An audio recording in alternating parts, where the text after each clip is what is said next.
welcome to our live talk. Now tonight we're going to talk about, going to sort of talk about foal handling and also weaning. What got me thinking about talking about this was just for the the last week or two, we've had our horses in and we've been weaning our young foals and also handling them. So I thought while I was sort of thinking about it and I was doing it, I thought I'll do our live talk on it because what we've also been doing is we've been filming the progress of one of the foals and how we go about handling it for its first handling. So and getting it to sort of understand leading and just being comfortable being handled and feet picked up and things like that.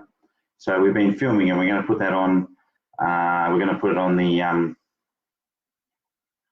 on the videos when we've put them all together, so people can sort of see that. And also you may have seen the last video that we've just put out, which was Banjo. So Banjo's also got 2 riding lessons on live on the videos now, and we're also going to keep videoing. So when I'm in between clinics here and there, I'm going to bring Banjo in. I'm going to sort of slowly progress with him. I'm going to film it and just give people sort of an idea how to handle the young, to ride young horses and how to progress them. And it's also going to be more structured on rein foundation and rein accuracy and things like that, because I know a lot of people have been asking me about that sort of stuff.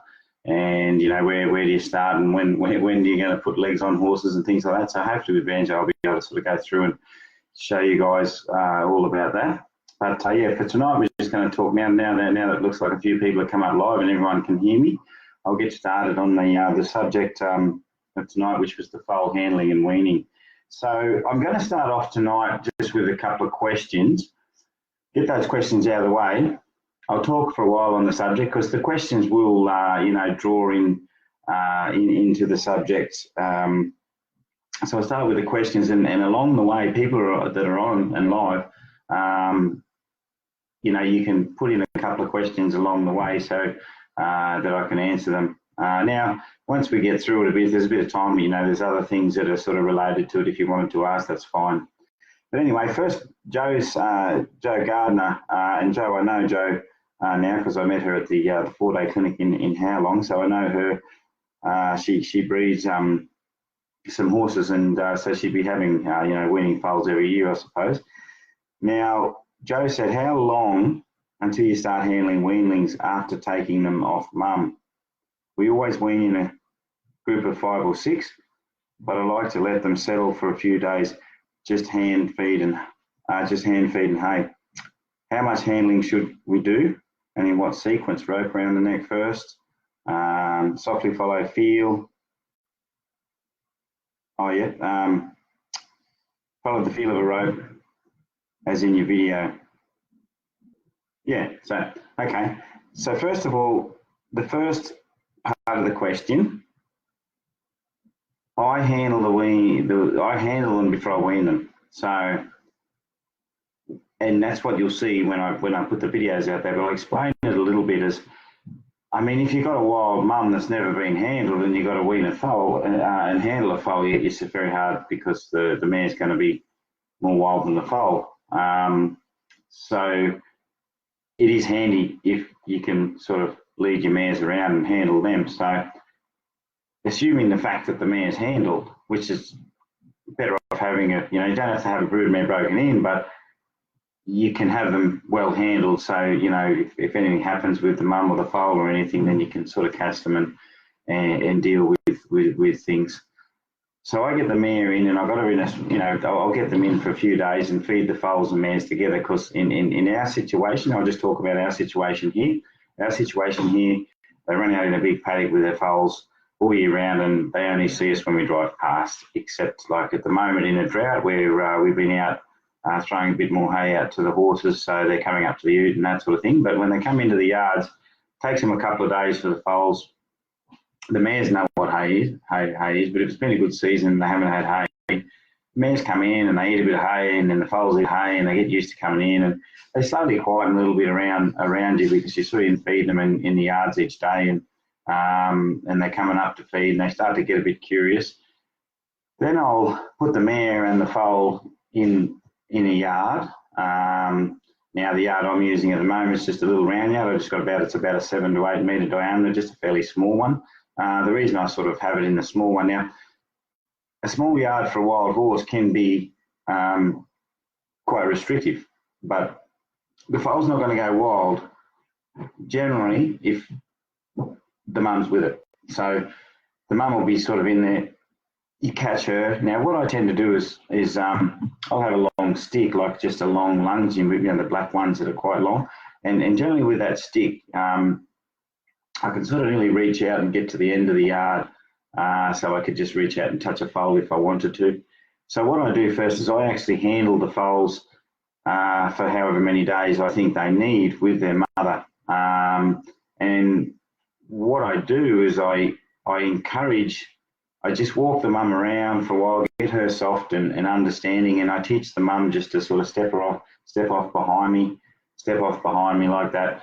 And that's the reason I do that is once the foal's comfortable with me just moving around mum and in the yard, leading mum around and stuff like that, the foal watches me and just gets comfortable with me being around.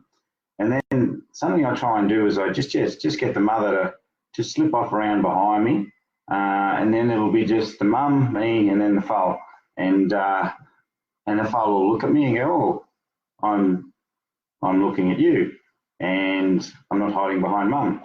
And then if it sort of walks around just to hide behind mum, I just might slip her around a little bit and almost sort of tell the foal that mum's saying, "Oh, don't come and drink milk or hide behind me," because you know how mares sometimes say, "Not now," or things like that. I'll just walk the mare around and the foal will just sort of go, "Oh, mum doesn't want me there," and then all of a sudden, the foal will be sort of there, possibly looking at me, possibly looking away. And that's what I do. I just get the mare to move away and things like that. And that gives the foal a chance just to sort of be separated from mum and looking at me. So, and then another thing I'll do is with the long stick. Now I can rub the mare over with the long stick. That's important because I might just have that long stick rubbing the mare. And when that foal's just mingling around mum and following mum, I'll just reach over and just touch the foal on the back and, it'll get a bit of a fright. But because it's sort of not me there touching the foal on its own, it's just a stick touches, it'll jump a bit and it might go, "Oh, what was that? I don't know what that was." But you only touched it for a second and then, very quickly so the foal doesn't panic. And then after a while, you can sort of rub mum, and while you're rubbing mum, you reach over back and there's the foal on the other side, probably rub it a bit and you sort of walk around and you just do that. And then after a while, you might move mum around here and the foal's over there and you just touch it with the stick. And then all of a sudden, before you know it, the foal will be standing on its own a bit, mum will be over here and you can just gently rub it with a stick or reach out and touch it. And that might be the first touch you might put on that foal. And then you work your way along. So without getting off the question, I'll get back to this subject. But yeah, so I'd be sort of getting the foals to a stage that they're leading around, calm with me before I think about taking mum off them. And then I know once I've sort of started to wean, when I get that foal in the yard on its own, it doesn't look at me and go, "Oh, what are you doing on your own in this yard?" With me, it doesn't, want to just run away or jump out because it's got used to me in the yard with it. Well, its mum's been there, and then as you slowly wean it, and when you get it on its own, it's not stressing to mum anymore because you've sort of weaned it, and you've already got it handled. So you're just going about what you did. Just mum won't be there, but the foal will be weaned, so it's not going to be searching for mum so much. So, and by that time, when it's just you in there with them, they'll say, "Oh, your company," and that's the aim. So yeah, it's really good how you do it in a group of 5 or 6. So this year we had 3 foals. They all run together. The mares run with them. So I pulled the 3 mares, the 3 foals in, and what I did in this weaning, and I'll talk about the psychological benefit of good weaning versus bad weaning. But so what I did this time is I just had the 3. So the 3 foals are already mates. They were 3 little colt foals, and they're all good mates, and they sort of been growing up together. There's already a bit of confidence and company within themselves. Okay. Now, what I was looking for in the herd in the weaning processes. What I'm looking for when I go out, I sort of see the foals getting further away. I see them bonding with other horses. Sometimes I see foals like a particular horse, and you see they tend to hang around. They make little friendships and stuff like that.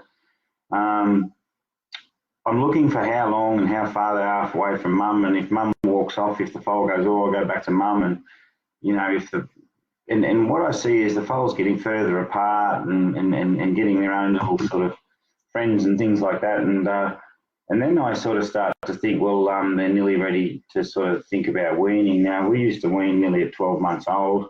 This year a bit younger because of the drought, but at the same time, because of the drought, I think the mares were a little bit more keen to wean too, because though we've been starting to substitute the feed, it's just not like having a lot of feed on the ground. So I got the feeling this year, by the looks of the way the mares were with the foals, they were pretty happy to sort of start getting those foals to wean earlier. So this year seemed like a good year to do it early, because we sort of had to, because the mares needed not to have the foals on them anymore, because the extra the extra protein they're going to need to support a foal's quite a lot, and I want them to sort of be weaned, so when the spring grass does come up, they can put their condition back on. So yeah, definitely in a group. Now, what I did is I started bringing another mob of horses in that as the mob that is not with the foals, because the foals are with the stallion and the mares. And it's actually funny, some people, it's probably something I'll quickly say, is some people don't like running their stallions with their foals, or worried about getting hurt, things like that. I watch our stallion playing with our foals, having good fun with them, and they really like him, and they go and hang out with him, and they're friends with him, and he's really gentle with them.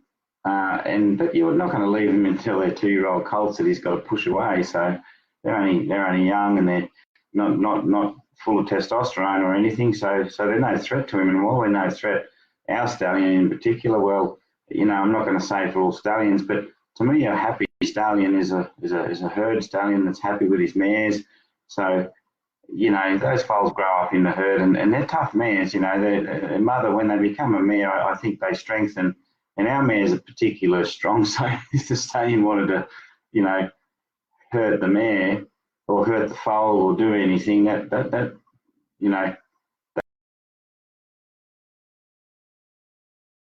and that stallion won't go near him. And the funny thing is, the stallion in a herd environment, and this is our stallion, I would say, I'll just talk about what I see is he's in charge of making sure the herd's there and all his mares are together. So that's when he's got the right to push the mare. But in a lot of other instances, she's got the right to say, go away, stallion. But if there was another stallion running across the paddock, or suddenly he thought that mare wanted to get out of a herd, or a new mare or something like that, then he's got every right, and she will listen to him to say, get back to that herd now. And he'll go out and he'll round them up, and he'll get pretty heavy on them sometimes, but that's when he's got the right to be firm. But most other times, the mare's she's going to be firm on him, especially when it comes to protecting foals and saying, I'm not ready to say breed with yet, or things like that. So yeah, it's just getting on the subject of just running the stallion with the horses. But I love to see them with the stallion, because he's a real gentle fella, and though he's a lazy horse, he doesn't mind having to play with them every now and again and mucking around with them. So that's the thing. So the herd when I've got those little foals on their own, I'm actually running a new herd in, which is the herd that the stallion can't go near, which is the older fillies and the geldings and stuff that I'm supposed to get around and start and get worked and all that sort of thing. But so they come in and they sort of hang on the other side of the yards, and through the fence those foals will start to integrate with that herd. And then basically what happens, once the weaning's sort of done, then those foals will rotate into that other herd. But by that time they're sort of pretty comfortable with them. And so when the mares are completely gone, the foals have still got each other, which they know, and the new herd which they've been introduced to. So they just go straight into a herd and they don't have separation problems because of that. But I'll go into that detail a little bit more when I finish the question.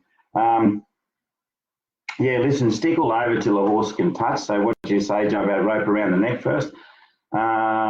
Yeah, like our foals are pretty big. I'm not talking about handling newborn foals. I'm talking about foals that are 6 months old, that are at the weaning time, that are 6 months and older. So they're pretty big little horses. You can go out in the paddock and handle them. I don't. I just wait till they come in. And if you want to get your mares in a lot more with the foals, you're going to have a quieter foal. So, if your mares were coming in the yards all the time and you're feeding the foals around people, then they'd be really quiet, and it'd be a lot easier when you get to handling them, because they'll be so accustomed to sort of the good feeling, a good side of people that, they feed me, they're not too bad, and then you can slowly integrate the training into it. So I would advise people, if you can, then get your mares in a bit more with your foals, so that they've been in the yards and been around people, and that's going to make it a lot easier. But in regards to putting a rope around the neck, yeah, I do. So by the time I've sort of touched them all over with a stick, I can pretty well just get a rope and just gently put it around their neck, whether it be so I just use a long piece of marine grade rope, but a thinner one than the normal lead ropes, and I'll just put it around their neck, and I'll just gently let it lay over their neck, and I'll just pick it up. I'll just do a bow line to make so I'll do it'll be like a slip knot, so a slip just like a lasso, but the bow line will go around and just do up a bow line, and then I've got a rope on them. The rope's long enough that if they jump, the fence will catch them. So you don't have to pull on them at all, and I'll still have the mare with them. See, so the mare's got to be a bit used to having a rope around, stretched out, and you've got to be a bit careful that you lift your rope up or something if the foal goes somewhere. So, but you're monitoring your foals, so you're not going to put a rope on them with a mare in the yard if they're jumping around like anything. That's the whole reason for just rubbing them with a stick, getting them quiet. So when you put the rope on them, it's just another bit of feel on them, and because you're not pulling on them, they'll just feel it and go okay. And then you've already got them to a stage that you can, they can stand with you, the mum behind you, and then all you have to do is just start to pick up a bit of feel till they look. And there's an older video that I put on quite a while ago, and that was all about getting a horse to look through a rope. That was an older horse, not a foal, but pretty well much the same process. You're just picking up feel till the horse looks, and then eventually, when you can get their thoughts stay there long enough, and you can start to draw them to follow, and they'll start to follow because that's where they've been focused on you, and so basically you're saying feel means think, and then when they're thinking there long enough, they'll move there, and that'd be the idea. So yeah, I get them leading around with a rope, but as I say, because they've been touched with a stick, and I'll flick them, because I'll have a longer sort of lighter rope tied to the lunge whip or the long stick or something like that, and so I've handled them over with a stick, rubbed them over, and then I've got to a stage that I can flick them over. So I've flicked the rope over their back and things like that. And it's only quite light, but it's got them used to that rope hanging over them and things like that. And then you get them just to come around with the lead. And the good thing about having mum in there is once you get them to think a little bit through the lead towards you, you can sort of set mum up, and you get the foal to look, and then as they look, you look towards sort of you and mum, and then you just walk mum, and the foal will look and then walk towards, because the lead rope's going sort of towards mum, and you just set it up so they're following each other, and you just say pick up feel, draw mum, and the mum will walk off, and then the foal will follow mum, and then you start to teach the foal to follow the feel.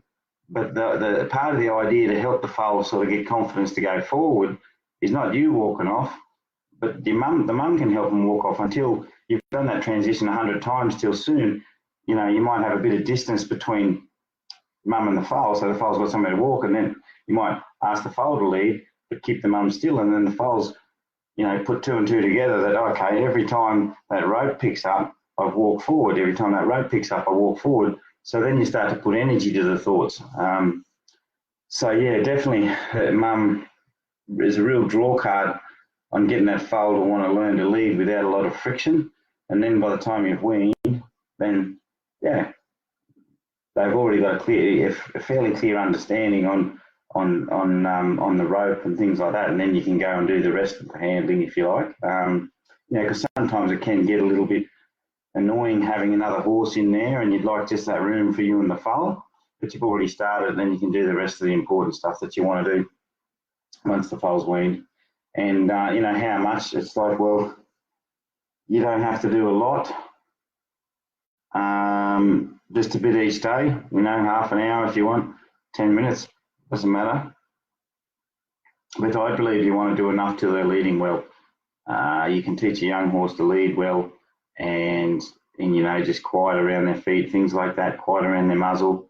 And the interesting thing about the video that I'm going to put on is there's a few of our horses that, and it's particularly this little foal, he's seemingly quiet, but he's sort of half and half, but he's really, really sensitive around the muzzle. So I've sort of gone about face with him, and instead of putting a holder on him, I'm going to pretty well have him all handled before I put a holder on him.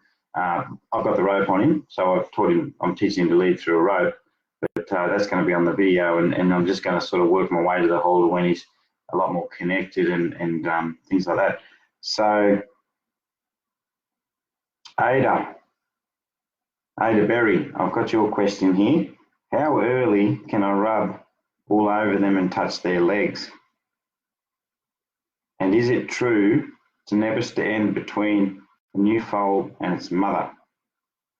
So, Ada, listen, what I've been just sort of through the talk, what I've been talking about is teaching the mare to step behind, so you can sort of be in between the mare and the foal.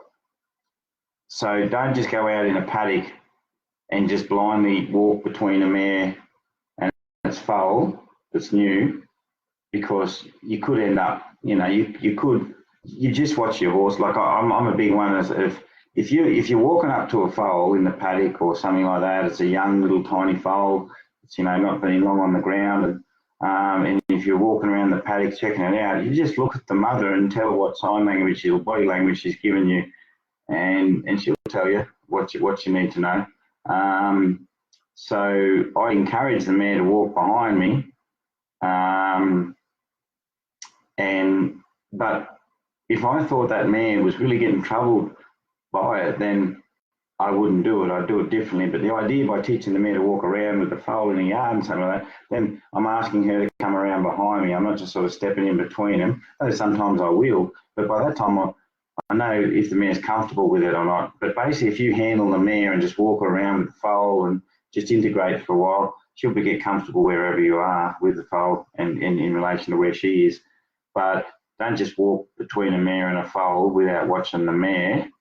And if she tells you that I'm protective, don't do it, then don't do it. You might have a way of working around it till you can sort of handle a mare and have a foal here and walk around the mare, things like that, and walk around the foal. So yeah, and like what you say here, is it true, never stand? There's so many people that say things out there like, is it true, never stand between a mare and its foal? And it's like, that's the gospel. If you walk under a ladder, you get bad luck. If there's so many things that are like this saying, and I think if you get stuck believing a saying that's been around for centuries, you won't do your own homework. And what I found is by doing my homework and trying to sort of think about sayings and then go, is it true or not? Because one thing I like doing is trying to work out what's the truth and what's just, a circumstance that became a saying. So I believe we just open, if there's a saying that's referring to horses that you never should do something, then I go and test if you should or you shouldn't do, and that's when you can find out. I think between the lines, and you'll find that there's a lot of sayings out. Never stand behind a horse. That's another one. Well, here's another way of looking at it. Never stand behind a horse that's going to kick you. How many horses are going to kick you? Not many. And they'll tell you if they're going to kick you. So I'd never walk behind a horse that's asleep, purely because it might wake up and go, what's that? But it's not kicking you because it goes, oh, there's a person behind me, I'm going to kick it. It's probably kicked out because it woke up and got startled and went, something's there. That's why it will kick. So maybe in that circumstance, you wouldn't walk behind a horse. But like, you watch me handle foals, and if they let me if they let me sort of touch their rump first, I'll touch their rump first. So they don't want to let me touch their nose, but they're comfortable at the rump, I'll tell us to start at the rump. If they were more comfortable to start at the hind foot, then I'll start at the hind foot. Whatever. So yeah, so the other thing is, can you rub them all over? How early? Listen, rubbing them all over and touching them, some people start it when they're born, like, say some people go out in the paddock and they'll cuddle their foals and get their smell on them and things like that, and they say there's a lot of good in that. I'm not going to say yes or no when it comes to that, because we don't really do it. It's nice to just go and connect to a little baby foal when it's young, but I tend to leave them alone with their mothers, and if I have got an opportunity when I'm going through a paddock and the foal looks pretty nice and the mother's calm, and I'll sort of go near the foal, and but I don't make a big deal of going over and cuddling them and doing all this stuff with them. I just wait till they're sort of in for handling. But I'm not saying it's bad or good. You could probably get some good results out of it. I disagree. I must admit, I disagree with the Ebony was kind today. She got all her look. There's like, that must be me. I don't think I look that grumpy though. This one's a grumpy one, see, and that must be my rope. She brought all the toys in and she showed me what she'd done, so I've got all these things to use. But so yeah, some people will come and they'll pick up a foal. So say that my fingers are arms, and they'll pick up a foal and they'll cuddle it, and the foal will sort of struggle a little bit, and then they'll struggle and push, and then they'll sort of relax. And because the foal's so small, the person can be stronger than the foal, so they'll just cuddle around the foal will struggle, and then I'll go quiet like that, and they do that. Me personally, I wouldn't do that. It's sort of, to me, like it's teaching a learned helplessness in a foal when they're young, and it's sort of good, I guess, if a foal gets caught in a fence or something like that. But people are doing it for education, to teach the horse. It's I think in their mind, when I've heard it explained to me, is they're doing it to teach a horse to give to pressure or yield to pressure. But to me, it's just teaching the horse to sort of just stop the pressure and just go, I can't fight, I'll just go into a helpless state. So I wouldn't encourage that as an educational thing. I'd just touch them a bit and just get them used to that, leave it, and later on pressure something they've got to think to and engage with, and handling is something that you're just quietening them with things. It's not about making them submit. So I disagree with the picking up of the foals and cuddling them. That's just my personal opinion.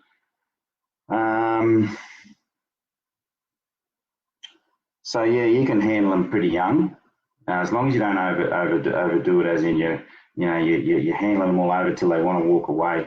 I would just go touch and go until they're really calm, and then you'll find you'll read your foals enough that they're ready to be handled over a lot longer. But I don't do a lot of leg, I don't do a lot of leg handling until they can lead, because I get my horses, I educate them. Actually, I'll talk about that. I'd like to educate a horse before I overhandle it or handle it. So if I try and handle it before it's educated, what will happen is when I'm trying to handle a feed or something, I want to move away. And then when I sort of try and help it by putting a bit of pressure on it to come back around or settle down, it'll go, oh, crikey, there's a rope. And then it'll double worry, and then it pulls away and gets frightened. So I would recommend getting your whole foals leading really well, coming around to pressure nice, all these things. You need to teach them to back up, and then go and do all the legs, especially if the legs for that particular foal is a sensitive area. So more education before more handling, not more handling and then education, because that's where it all goes wrong. So yeah, so anyway, just about the weaning now. Now, you've sort of heard just throughout what I've been talking about is I wean with horses. The horses are in a group, things like that. Now, how do I wean the mothers off the foals and the foals off their mothers? So I talked about when I think the foals are ready, when I see them more confident, more self-reliant, things like that. That's when you start to think about they're ready and they're going to cope with it better. Also, the mothers are going to cope with it better because it looks like the mothers aren't so interested in the foals. They're not producing as much milk there. Yeah, so then, as I was saying, I've got the foals yarded coming in. There's another mob of horses that have come in that they've sort of been on the fence with, that they're starting to integrate with and things like that. So in our case, and in some cases, you're going to have more than one foal. So I'll talk about it first with more than one foal. So the foals are together, the mothers together. So then what I do is I might have the other mob of horses in a yard here, and I've got a yard that's in between the two. So, and then there's a paddock where a yard feeds down. So what I can do is I let the mares out on this side, the foals in the middle, and the other herd on the other side. And then what happens is the mares can go out as far as they like. They can go eat hay, they can go out in the paddock, but they can come back. So if the mare is a stressed mare, it's going to panic a bit, because there's one of our mares that was a bit more fond of a foal than the other two. The other two just walked off and went, bye-bye, see ya. I'm going to go out in the paddock. And it was funny because it was almost like, you know, they weren't that interested in their foals, and they were a bit, but they were pretty happy just to go out and now it's time for the foals to sort of move on and you know, go and do their own thing. But there's another mare that she's quite close to a foal, so she was sort of coming back and standing in the yards more, but she could come down and stand near the foal, near the fence. So I can open it up so they can all stand right on the fence. And this fence between the two is safe. It's not a wire fence or anything like that. It's a fairly high fence just with rubber rails on it. But you know, if they really go berserk, they're not going to hurt themselves. But if the mum can go right there and they've already got the other foals as company, because all the foals are together and they've got the other horses on the other side, there's plenty of company around. They're not segregated and separated. The mares can come up and come out and come up, and you know, the mares after a few days will go out, and I'll feed the mares up the paddock a bit, and then they might wander back. But mostly they just end up going back out in the paddock, and the foals settle down together. And then once they're looking pretty calm and the foals are calm together, which they generally are if there's plenty of company around them, then I'll start to integrate them with the other horses. So in the handling video that I've done, I've started the handling with the mare, and then through the process of handling, then the mare's disappeared and she's weaned, and I'm doing the rest of the handling while the foal's weaned. So yeah, so then the foals aren't completely separated, because I think separation anxiety is something I see a lot of horses get very, very anxious and stressed when other horses go away, and they really panic more than others, and they fret more than others, and you know, I would say that bad weaning, what I mean bad weaning is you take the foal off mum, separate it on its own, and just let it panic until it sort of either quits panicking or it just sort of, you know, whatever happens. But to me, that's the worst way to wean, because I believe that process will leave permanent mental scars on your horse that would probably cause it to suffer from separation anxiety and you know, anxiety problems when it's on its own, things like that, or when it sees other horses go away from it and stuff like that. So yeah, I definitely try and wean foals so they don't ever fret too much, get too stressed, and they've got company around them and things like that. So if I had a foal that was on its own and a mum on its own, now you've sort of got to treat that as the same sort of process of just getting that mum to come back to the foal,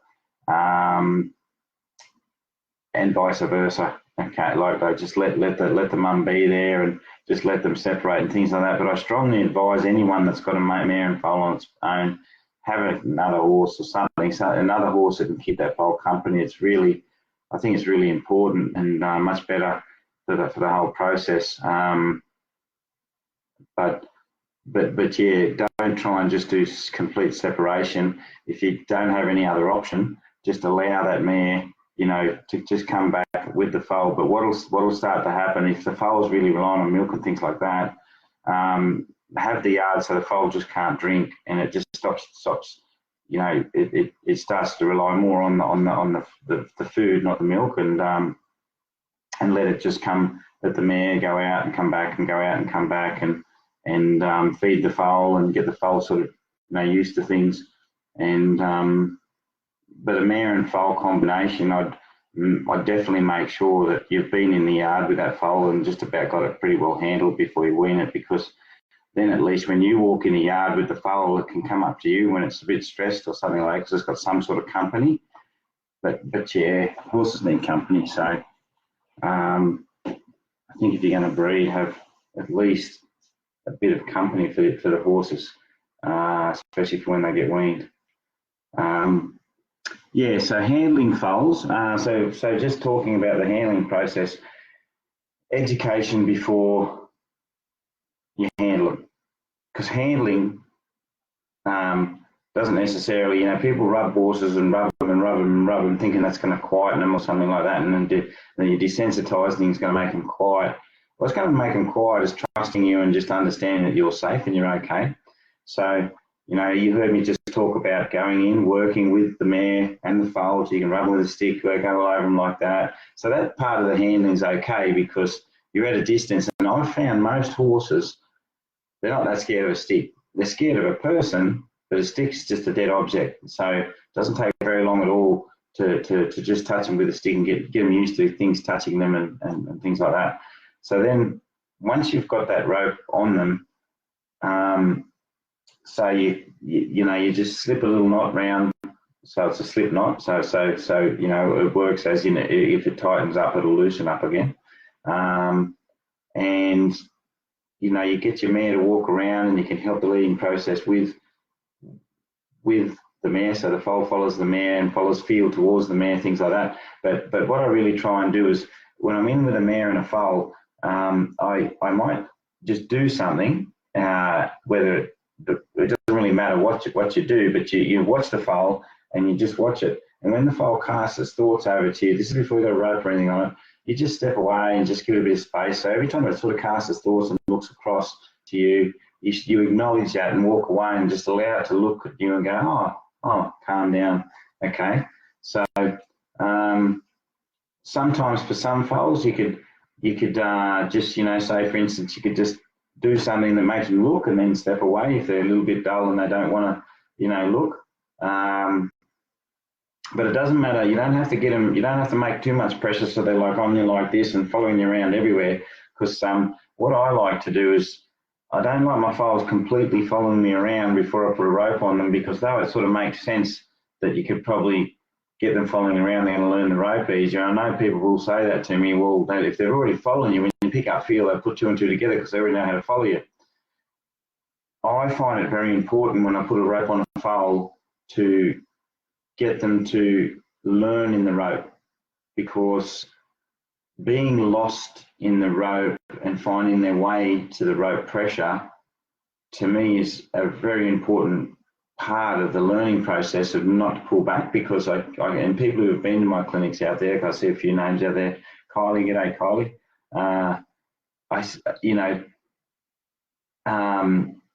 they know how important I believe leading is, and getting a horse to search and feel. And anyone that's been to my clinics have probably realised how many horses out there, when you put a little bit of lead rope pressure on them, they don't search properly and they pull back and they get frightened and things like that. But when their owner trots off with the lead rope, I had actually Gold Coast Clinic, I've just been on the Gold Coast, I've just come back today.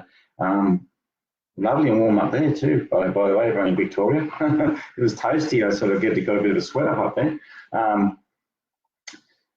There was a horse and a couple of them that you could just trot off nicely like that, and they trot off with you, and it was, you know, all very nice.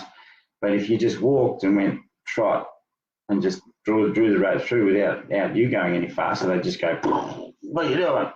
Okay. And that's my point, is if you start getting the foal to lead and follow you and follow, then maybe leading to them is just following you. and it has to be learning through the lead, because when you leave a horse with a lead rope, you're not there, and they have had to have quite a lot of goes at searching in that lead rope. You know, oh, what's that? Oh, what's that? So I'm sorry about the chain, everybody. I don't actually use chain lead ropes. That would be a bit cruel, wouldn't it? But anyway, so there's connective pressure. Now, some people may have heard me talk about connective pressure at clinics. So basically, if you pick up a lead rope, I'm just trying to work out this one's a better one. If you pick up a lead rope, okay, that's tight, right? That's not tight, that's very droopy, okay? That's not connective pressure. So when, say I've got the rope around the foal's neck, okay? Now I'll pick up the rope, I'll pick up the rope, I'll pick up the rope, and just about there, the foal will start to go, oh, I feel something, I don't know what that is. And they'll, if you pull it hard, they'll brace and pull and fight against it. But if you just pull enough pressure that it just starts to put connective pressure there, they'll go, ooh, and they might just lean a little bit against it. They might go, what do I do? And they might lean, but what will happen is as they lean, they'll just increase it a little bit. Now be careful they don't just increase it and away they go. Just watch them. Now, if you're watching them carefully, what they tend to do is they'll just go, oh yeah, there's a bit of pressure there, and they might look, and they might just look back over you because they go, is that coming from over there, or what are you doing? And you go, and then you'll just help the extra bit and go, that's it. And they'll go, oh, and then next time you'll pick it up and they'll look at you and you'll go, that's it. And they'll realise that picking up feel means look and think, and that's creating the natural bend that you want. The natural bend that means I'm going to bend and look and think and turn. So if the foal, you know, not everything works perfect when you're handling young horses. The foal could, well, if you've done a little bit of homework, it won't go ballistic, but say, for instance, it has a panic and it goes, you pick up a bit of feel and it goes, holy Salula, I'm out of here. Then your rope's long enough to go, and you don't pull it. If the foal is thinking and searching, if it's searching, let it search into a little bit of pressure. If it's searching makes it want to just go, I'm going to go, and you know it's made the decision to go, don't think that it's going to search back to you when you pull on it. It's not. It's going to fight. Every bit of it's going to fight that pressure to get away. So if you see it stop searching and go, nah, I'm gone, don't pull it. Just let it go. Don't let the rope go physically, as in lose the rope and let it run around like that. Just because your rope's long enough that you can allow the yard to catch the foal. Don't catch it with the rope. Okay, so the yard will catch the foal will go, oh, what happened there? And then while it's standing there, you just go back to square one. Pick up field, do the same thing. Now you might say, oh yeah, but picking up field, it panicked and ran away, it got away with something. It's not like that. It'll figure it out. It'll just go, I'll try again, and then at least the second time it won't panic so much because you didn't trap it. If you trap it, the second time it will panic. So yeah, when they're picking up field, you know, really treat it like that. In the nose department, you know, you really want to get a foal to sniff out, so you don't just go up and go, oh, you're a good foal, rub it all over. You're going to come up to that foal and you're just going to just get under here, and you're just going to come up here, and you can see the little Lego man head. You just, if the foal's finally there like that, you might, and you can stand here, and if it sniffs out like that, you just draw off a bit to let it stretch. Okay, it'll stretch towards you. So you're just putting your hand out a little bit. So if the foal's curious and stuff like that, you start to put your hand out a little bit, they'll sniff out, and that's what you really want to encourage.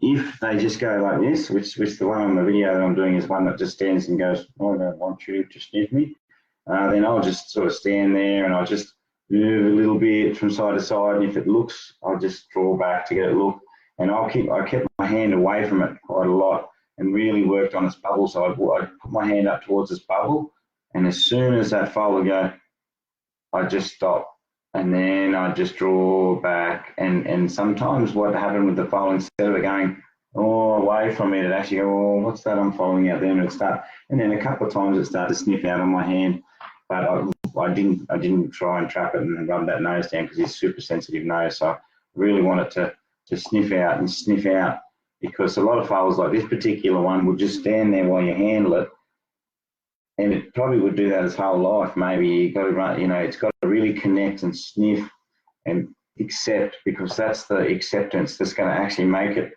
really like being around you, following you, things like that. If it just accepts being handled and doesn't actually acknowledge you and connect to you and, you know, communicate with you, then I think that problem will stay with it all its life. So right at the start, if they're real timid little foals that don't want to sniff out and things like that, don't go overboard and handle them because they're just standing there and just desensitizing them to things.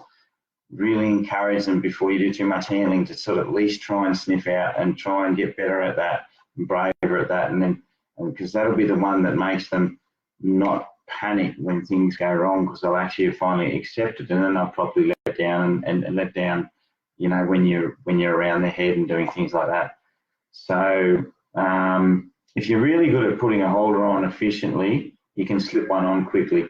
But if you're not, get them comfortable leading with a rope. Maybe spend more time just getting leading with a rope around their neck, things like that. So once they can follow that feel, you just walk off at an angle. So, you know, I sort of would walk around and I just have my horse, you know, here, and say I pull the rope like that, this direction. Okay, so I pull the rope and the horse is not going to do anything, and I just gently walk off to the side and the horse looks with the rope, and then when you get off the side, it'll just follow a bit. But as I said before, if I had mum in there and I was doing it with mum, then I probably already got it to look and follow the rope quite a few times before it was on its own.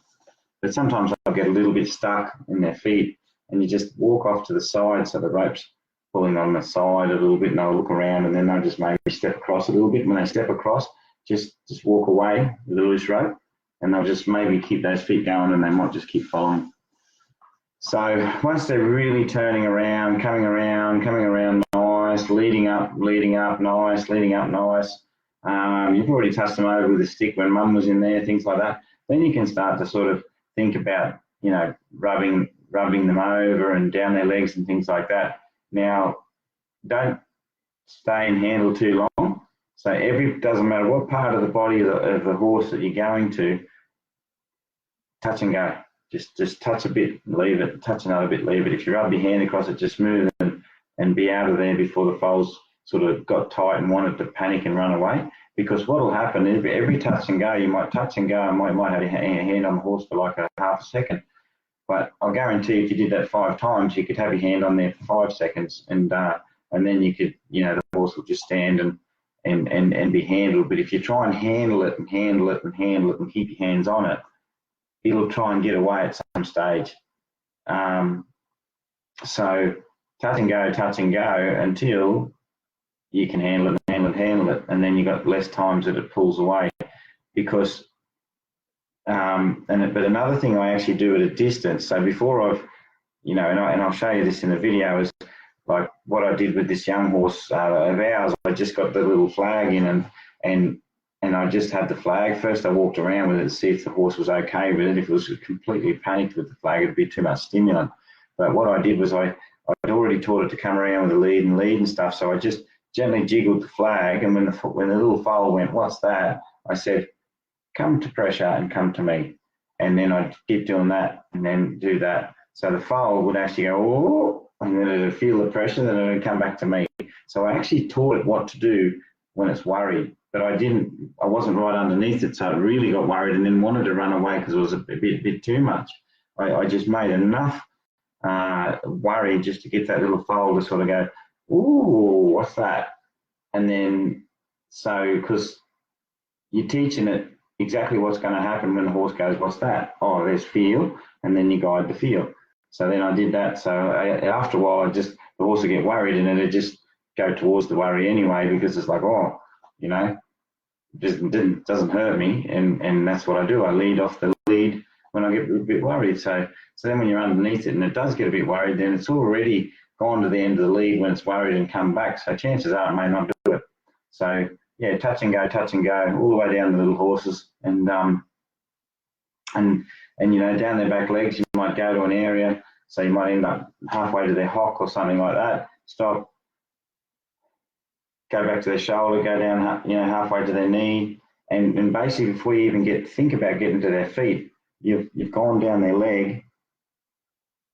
If you're at the back of the horse, say for instance at the hip, and you're going down halfway to the hock and it starts to wriggle, you're not going to pick up the foot. So you basically go to a spot and go away, and then you just increase so you eventually get down the leg. So you sort of, you know, you might just handle the horse, you know, just down to here, and then go somewhere else, and then you might go down a bit further, go away, go down further.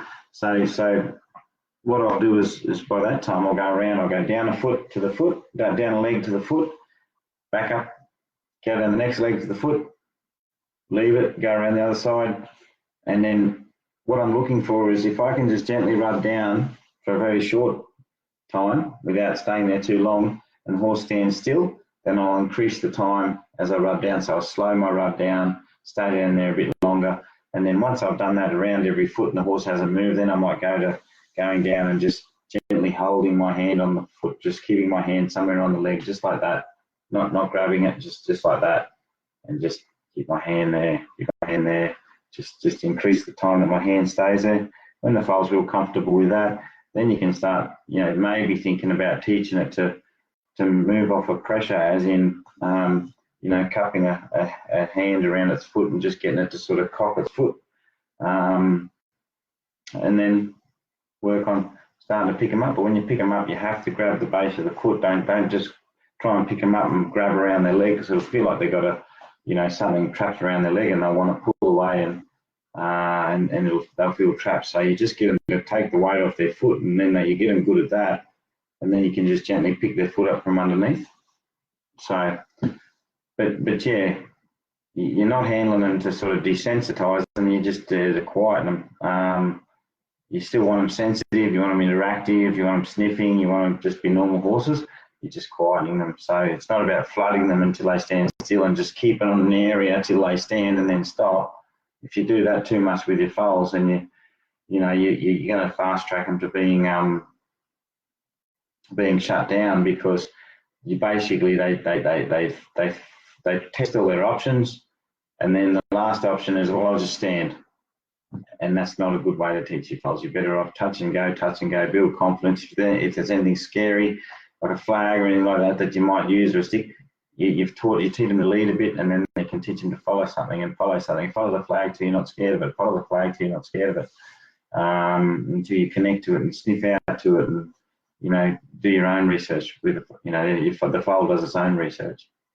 Yeah, so thanks everyone for coming on board. Is there any quick questions while we're here about the foals, or anything that I've sort of talked about that you haven't understood, or if there's any quick guru typers out there that can get a quick one in about the foal handling, or anything that I may have missed that you think's important? I'll just wait a bit.